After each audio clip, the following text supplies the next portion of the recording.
Board परीक्षा की तैयारी घर बैठे कैसे करें, सही तरीके से कैसे करें, किस तरह से अपनी तैयारी को धार दें ताकि हम अधिक से अधिक स्कोर कर पाएं। परिस्थितियां भले चाहे जो भी हों, लेकिन हम ऐसा क्या करें कि इन परिस्थितियों में रहते हुए भी हम ज्यादा अच्छा से अच्छा रिजल्ट निकाल पाएं, अपने परिवार का, अपना मान बढ़ा पाएं। अभी आपने देखा कुछ दिन पहले ही आपके रिजल्ट्स आए हैं 2020 के परीक्षा वालों के। बहुत सारे बच्चों ने बहुत अच्छे अच्छे अंक प्राप्त किए। आपके मन में भी यह सवाल उठा होगा कि मेरे इस बोर्ड परीक्षा के साल में बहुत सारी मेरे पास चुनौतियां हैं, कैसे मैं इन चुनौतियों से पार पा करके अपना नाम भी उस लिस्ट में दर्ज कराऊं जो कि मैं पेपर में जिसके बारे में पढ़ रहा हूं, ताकि मेरा भी नाम इस पेपर में आए, मेरा भी नाम मेरे स्कूल में हो, मेरे कॉलेज में हो, मेरे प्रदेश में हो। बहुत सारे सवाल आपके मन में चल रहे हैं। तो आज इस वीडियो को देखने के बाद आप इन सभी चीजों को क्लियर करेंगे और मैं आपसे वादा करता हूं, अगर आप इस वीडियो को पूरा देख लेते हैं तो आप बोर्ड परीक्षा 2021 में बहुत अच्छे अंक प्राप्त करेंगे, ज्यादा से ज्यादा स्कोर कर पाएंगे। तो स्वागत है दोस्तों आपका एपिन क्लासेस यूट्यूब चैनल पर, और मैं आपका मित्र उज्जवल उपाध्याय स्वागत करता हूं आपका बहुत ही महत्वपूर्ण एवं अहम वीडियो में। आज मैं आपको कुछ सरल शब्दों में आपकी तैयारी आपको कैसे करनी है, किस तरह से आपकी तैयारी को आपको आगे बढ़ाना है, वही मैं आपको बताने वाला हूं। देखिए, अब आप सभी को पता है कि आपके स्कूल, कॉलेजेस ये सब अभी कब खुलेंगे या कोई नहीं बता सकता। मैं मान के चलता हूं कि अभी भी आपके स्कूल खुलने में लगभग 2 से 3 महीने का समय है। आपने अपनी स्टार्टिंग के सेशन से देखा, मार्च के बाद से लॉकडाउन चला आ रहा है। अप्रैल, मई, जून और जुलाई 4 महीने आप खो चुके हो। बहुत सारे बच्चे इसमें अच्छी पढ़ाई किए होंगे, 20 से 30% सिलेबस कंप्लीट किए होंगे, बहुत सारे 40-50% तक भी पहुंचे होंगे। यह वीडियो उन सभी के लिए है जो शुरुआत से स्टार्ट करना चाहते हैं और जो अधिक से अधिक पढ़ चुके हैं, यानी कि हाफ से ज्यादा सिलेबस, आधे से ज्यादा सिलेबस कंप्लीट कर चुके हैं। सबसे पहले इस बार आपको इस परीक्षा में देखना है कि आपको अब खुद पे डिपेंड होना है।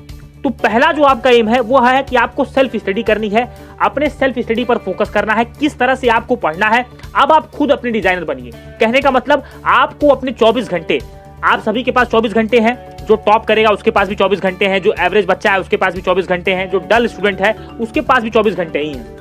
सबसे बड़ी बात, कॉन्सेप्ट इस बात से निकाल दीजिए, ये कॉन्सेप्ट अपने माइंड से निकाल दीजिए कि आपका बहुत समय चला गया। अभी भी आपके पास कुछ नहीं बिगड़ा है। अभी केवल अपने आप को आप अरेंज करिए। किस तरह से अरेंज करिए?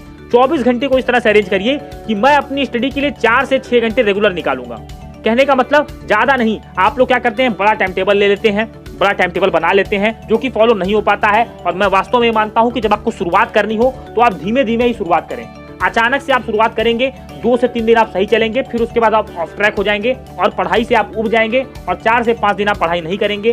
तो जब आप एवरेज निकालेंगे तो आप देखोगे कि आपका जो जनरल एवरेज आएगा वो 2 से 3 घंटे ही पर डे आएगा, भले ही आपने किसी दिन 10-12 घंटे पढ़ाई करी हो। तो सबसे पहले केवल अपने टाइम टेबल को 4 से 6 घंटे में अरेंज करिए कि मैं 4 to 6 आवर्स इतना ही पढ़ूंगा, लेकिन रेगुलर पढ़ूंगा। किस तरह से पढ़ना है ये आपको खुद डिजाइन करना है। इसके लिए मैं आपको कुछ जरूरी पॉइंट्स बताता हूं जिस तरह से आपको काम करना है। अब आपको पता है कि आपके सिलेबस रिड्यूस हो चुके हैं, नया सिलेबस आपको आ चुका है। इससे आप समझ जाइए कि आपकी परीक्षाएं के लिए आपको एक अवसर सा मिला है। एक अवसर यह मिला है कि आप अपनी परीक्षा के सिलेबस को जान पाएं, खुद से सिलेबस को कंप्लीट करें, मेहनत करें। और सरकार भी आपके साथ है, बोर्ड भी आपके साथ है। ये भी जान लीजिए कि 2021 के बोर्ड परीक्षार्थियों को निराश नहीं किया जाएगा, चाहे आपको अंक देने की बात हो, चाहे आपके एग्जाम्स की बात हो, क्योंकि सभी को पता है कि आप लोग क्या चीज फेस कर रहे हैं, वो एक स्टूडेंट समझ सकता है। और हर बोर्ड इस बात को जानता है कि प्रेजेंट कंडीशन पिछले हमारे जो जितने बैचेस गए हैं उससे बहुत ज्यादा टफ हो गई है, बहुत ज्यादा टफ है। आप लोग बहुत ज्यादा परेशान भी इसी चीज को लेकर के हैं। तो सबसे पहले अपने रिसोर्सेज को आप यूज करिए। रिसोर्स को जो चूज करते हैं आप लोग, चूज योर रिसोर्सेज वाइसली। कौन कौन से संसाधन से आपको पढ़ना है ये सबसे पहले यूज करिए। सबसे पहले बुद्धि का इस्तेमाल यहाँ पर करिए। आपको मैं बताता हूँ आपको करना क्या है। देखिए, सबसे पहले आप जिस भी सब्जेक्ट की तैयारी कर रहे हैं उस सब्जेक्ट की बुक आपके पास होनी चाहिए।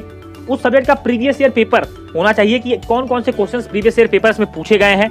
और एक काम आप करिए, इस वीडियो को देखने के बाद मैं मानता हूं कि आपकी 10% तैयारी है या आपकी 50% 60% तैयारी है। इस वीडियो को देखने के तुरंत बाद आप अपने हर सब्जेक्ट के प्रीवियस ईयर पेपर को, उसकी जो बुक आपने ली होगी, अपनी बुक को जितने भी क्वेश्चंस पूछे गए हैं, कम से कम एक मॉडल पेपर जो आपको लगता हो कि मैं इस मॉडल पेपर में ज्यादा क्वेश्चन सॉल्व कर पाऊंगा, उस मॉडल पेपर को लेकर के टाइमर के साथ बैठ जाइए और अपनी तैयारी को आज ही चेक कर लीजिए कि प्रेजेंट लेवल पर आप कहां पर हैं। और आप देखिए कि मैं 10% क्वेश्चन सॉल्व कर पा रहा हूं कि 20% की 30%, कितना आप सॉल्व कर पा रहे हैं। यही काम आपको करना है, क्योंकि जब आप इस चीज को करोगे तब आप चेक कर पाओगे। हम ऐसे पढ़ते चले जाते हैं पर अपने आप को चेक नहीं करते, तो हमें पता नहीं लगता कि हम कितने तैयार हैं। किसी भी एग्जाम को निकालने का तरीका आप किसी भी टॉपर से पूछिए, कोई भी एग्जाम हो, चाहे कॉम्पिटिटिव एग्जाम हो, बोर्ड एग्जाम हो, सभी कहते हैं कि हम लोग पेपर को देख करके पढ़ते थे। सभी चीजों को नहीं पढ़ते थे, उन चीजों को पढ़ते थे जो इंपॉर्टेंट है, जो महत्वपूर्ण है, जो हमारे पेपर में पूछी जाती हैं, उन चीजों को पढ़ते थे, उन्हीं सब चीजों से अपने आप को एनालाइज करते थे। तो आपको यही करना है। आपकी तैयारी चाहे मैं मानता हूं 5% हो, पर आप ये काम जरूर कर लीजिए। इससे आपको पता चलेगा कि मेरे कौन से एरियाज वीक हैं, कौन से एरियाज मेरे स्ट्रांग हैं। और जब आप यही चीज जान लोगे तो अपना टाइम टेबल आप एक परफेक्टली खुद डिजाइन करोगे। अपना टाइम टेबल आप अपने आप से डिजाइन कर पाओगे। देखिए, आपको कोई भी टाइम टेबल मैं दे सकता हूं, लेकिन हर किसी की कंडीशन सिचुएशन अलग होती है। लेकिन अभी क्या है, सभी समान स्तर पर हैं, सभी एक सेम लेवल पर हैं। आपके पास 24 घंटे हैं। इस 24 घंटे को अपने आप को अरेंज करिए। आप किस तरह से आप चीजों को अरेंज कर पाते हैं, ये आपके ऊपर डिपेंड होता है। मैं नहीं बता सकता या कोई और यूट्यूबर आपको नहीं बता सकता कि आपका कौन सा सब्जेक्ट वीक है। जनरली मैं मान के चलता हूं कि मैथमेटिकल सब्जेक्ट मान लीजिए आपके वीक है, तो वीक सब्जेक्ट से घबराए ना, इजी टॉपिक्स को स्टार्ट करें, जिससे आपका हौसला बढ़ेगा। आप क्या करिए, डायरेक्ट टफ लेवल पे मत जाइएगा। सबसे पहले क्वेश्चन पेपर को सॉल्व करने के बाद एरिया वाइज देखिए। जैसे मान लीजिए आप मैथमेटिक्स पढ़ रहे हैं, अब आपको मैं मैथमेटिक्स एग्जांपल देता हूं। तो मैथमेटिक्स में मान लीजिए आपका अलजेब्रा सही है, आपकी बीजगणित सही है, आप ज्योमेट्री पढ़ रहे हैं, ज्यामिति पढ़ रहे हैं, कोऑर्डिनेट ज्योमेट्री पढ़ रहे हैं, कुछ भी आप पढ़ रहे हैं, तो उस सेक्शन वाइज एनालिसिस करिए कि मैंने इस सेक्शन में अच्छा कर पा रहा हूं, इस सेक्शन में मेरा वीक है। तो जिस सेक्शन में आपका वीक है, अब उसकी एक अलग रिपोर्ट बनाते हुए एक कॉपी पर नोट कर लीजिए कि मेरे ये सेक्शंस वीक हैं। इसी तरह आपको साइंस में करना है, इसी तरह आपको एसएसटी में करना है कि आपकी हिस्ट्री वीक है कि ज्योग्राफी वीक है। सभी सब्जेक्ट का एनालिसिस करने के बाद अब अपनी तैयारी को एक नए वे पर लेकर जाइए और अपना स्लॉट डिवाइड करिए कि मैं इस समय में वीक सब्जेक्ट को पढ़ूंगा, इस समय में मैं उस सब्जेक्ट पढ़ूंगा जो मेरा मीडियम तैयार है, जो मेरा बीच का तैयार है, और इन सब्जेक्ट में मैं पढ़ूंगा जो मेरे अच्छे लेवल पर तैयार है, यानी मुझे जिसमें ज्यादा मेहनत नहीं करनी है, केवल रिवीजन करना है। यही चीज आपको करनी है। अब आप नोट्स बनाने की एबिलिटी खुद से लाइए, सेल्फ नोट्स बनाइए। आप लोग देखिए, ऑनलाइन क्लासेस आपकी चल रही होंगी आपके स्कूल के माध्यम से, किसी ना किसी यूट्यूब चैनल को आप लोग फॉलो करते ही होंगे। अभी तो ऑनलाइन सभी जुड़े हुए हैं। सबसे पहले आपको पढ़ने का तरीका मैं आपको बताता हूं। आपको करना क्या है, जिस भी चैप्टर पे आपको जाना है, जैसे मान लीजिए आप ट्रिग्नोमेट्री स्टार्ट करने वाले हैं, तो ट्रिग्नोमेट्री का पहले एक फ्रेश लेक्चर देखिए। यूट्यूब पर जाइए, ट्रिग्नोमेट्री सर्च करिए, जो भी टीचर आपको पसंद है उसका लेक्चर देख लीजिए। हाथ में पेन कॉपी होनी चाहिए। पहले चैप्टर का ओवरव्यू लीजिए, फिर अपनी किताब को पढ़िए और किताब के प्रश्नों को खुद से बनाना सीखिए। जब आपको कोई सवाल नहीं आता है तो बहुत सारे ऐसे ऐप्स हैं जो एनसीईआरटी के सॉल्यूशन प्रोवाइड करते हैं, जो आपकी बुक के सॉल्यूशन प्रोवाइड करते हैं, या कोई वीडियो लेक्चर देखिए, किसी ने आपको समझाया होगा, उस चीज को आप देखिए, आपको समझ में आ रहा है। इस तरह से आप पेपर को तैयार करते जाइए। और नया सिलेबस आया है, रेड्यूस सिलेबस है। अब तक आप सभी अपने सिलेबस से परिचित हो चुके होंगे, कौन चीजें कटी हैं, कौन सी चीजें आपके सिलेबस में है, सभी चीजें आपको ध्यान होंगी। और एक बात जानिए, आपको मैं एक बात बताता हूं, आप मान लीजिए आज इस वीडियो को देख रहे हैं, तो आप आज से, जब से आप इस वीडियो को देख रहे हैं, आप उस दिन से एक हफ्ता लीजिए, एक वीक लीजिए, और एक वीक में बस क्या करिए, सिलेबस को समझिए और किस तरह से आपको आगे बढ़ना है। अब अपने अप्रोच को आप आगे बढ़ाइए। अब आप पीछे मत सोचिए कि स्कूल्स कब खुलेंगे, क्या हुआ, क्या मैंने पिछले महीनों में किया, ये कभी मत सोचिए। आप जब से स्टार्ट कर देते हैं तब से आप विजेता बनने की ओर अग्रसर हो जाते हैं। ये बात दोस्तों आपने सुनी होंगी। तो बिल्कुल आपको स्टार्ट करना है, तो डू इट नाउ वाली टेक्निक है, तुरंत स्टार्ट करिए। आज आप इस वीडियो को देख रहे हैं तो इस वीडियो से एक हफ्ता ले लीजिए और सभी चीजों को देखिए कि मैंने कितना पढ़ा है, मेरा क्या तैयार है, अगर मेरा एग्जाम एक हफ्ते बाद हो जाता है तो मैं कितना प्रिपेयर हूं।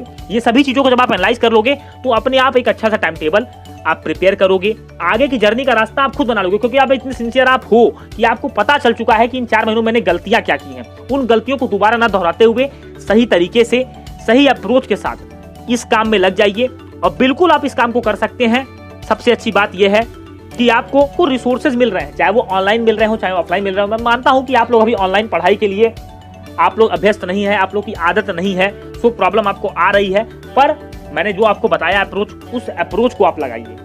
अब आपको पता है कि आप बाहर जा नहीं सकते, कोचिंग क्लासेस आपकी चल नहीं रही हैं, जो भी रिसोर्सेज हैं उनका इस्तेमाल केवल करिए। आप बहुत बच्चों को देखिए जो अच्छे से पढ़ रहे हैं, उनका काफी सिलेबस प्रिपेयर हो चुका है, तो उन बच्चों को न देखते हुए खुद अपने आप से आप क्या कर सकते हैं, अपने आप को कैसे आप सुधार सकते हैं, अपना लेवल आप कैसे बढ़ा सकते हैं, इन बातों का ध्यान दीजिए। सेल्फ नोट्स प्रिपेयर करने की आदत डालिए, सेल्फ स्टडी करने की आदत डालिए, सेल्फ आप अंडरस्टैंडिंग, क्या आपको टॉपिक के बारे में खुद समझ में आता है वह देखिए, और बार बार वीडियोस को देखने में हिचकिए मत। आपका समय जाएगा पर आपको जो क्लियरिटी बनेगी बहुत अच्छी बन जाएगी। ऑनलाइन पढ़ने का सबसे अच्छा तरीका यही, फायदा यही है कि आप वीडियोस को कभी भी देख सकते हैं। ऑफलाइन क्लास में आपको टीचर ने बता दिया, फिर आपको वेट करना होगा, पर ऑनलाइन में ऐसा नहीं है। आप जब चाहेंगे उन वीडियोस को देख सकते हैं, बहुत आसानी के साथ अवेलेबल है कंटेंट, आप जाकर उसको देख लीजिए। बिल्कुल दोस्तों, मुझे उम्मीद है कि मैंने जो आपको बातें कही हैं वो बातें आपको समझ में आई होंगी, और मैं उम्मीद करता हूं कि आप इन बातों का पालन करेंगे, इन बातों को समझेंगे। वीडियो को ज़्यादा लाइक कीजिए, वीडियो को शेयर कीजिए। मिलेंगे दोस्तों अपने अगले वीडियो में, तब तक के लिए thank you and have awesome day.